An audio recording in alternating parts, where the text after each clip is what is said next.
Our organization originated in the late 1980s. It started with Miss Cora Reed Greene and her son, George Greene. And while our name has changed, our mission to serve and love foster children has been timeless. Some of the services that we provide include a visitation center. And it is a place where the foster children can come and visit with their biological parents. And it's an environment that is safe and loving. And it's a place where people can come together and learn how to be a family again. So they can prepare a meal for their children in the kitchen. They can read with them in the reading nook. They can paint and color with them or teach the children how to play pretend in the playroom.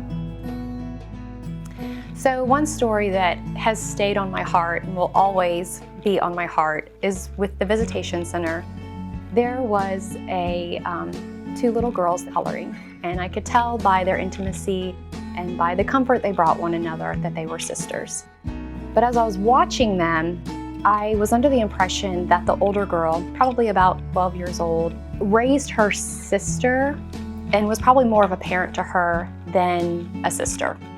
A couple minutes later, I heard the front door bang open and tiny feet come racing down the hall, and a 3-year-old child was so excited to see her siblings. And the older sister picked her sister up as a mother would pick up and embrace a child, their sister.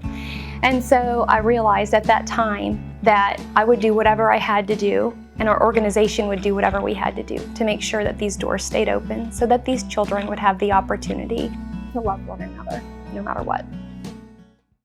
Another program that is very near and dear to our hearts is the Birthday Cake Club.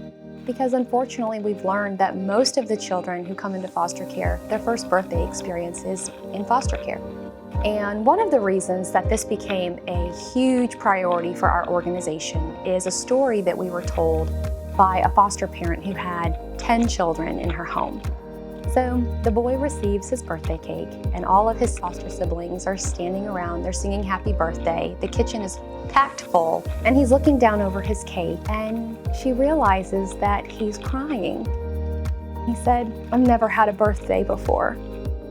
And when I learned of this story and the response that a child who has been removed from his home and removed from his siblings and doesn't cry, but is crying over the fact that he feels loved for the first time in a really long time, it made me realize that not everyone is called to be a foster parent, but everybody can help in some way. And so for us, we're providing birthday cakes. So everyone wants to help the little ones. We want to give them clothes and diapers, but what about these older ones that are getting ready to step out and age out and they have no one to help? They have no support. So we're creating a scholarship program where every child who graduates from high school in our local area is going to receive a scholarship that they can use towards their education. They can use it for dorm needs, they can use it for apartment needs. We'll provide them with financial planning and mentorship, and we've partnered with the local universities and college so that they know that while they might be not in the foster care system and have the support that they had before, there are still people that care about them and that want them to do well and that want them to be a part of society that is contributing and that is building. We want to help them break that cycle of poverty, and we want to help them learn that they deserve better. They deserve the very best. To those of you who have helped us get to where we are today, thank you from the bottom of our heart. But for those of you who feel inspired to serve the foster care community and to love on these children, there are other ways that you can help as well. You can provide with a monthly donation. You can provide with a one-time donation. You can give a foster child a birthday cake for the first time. The mission of Project Greenlight is to serve the foster child and the foster family. The need is great and never ending, but we can't do it alone. We need your help.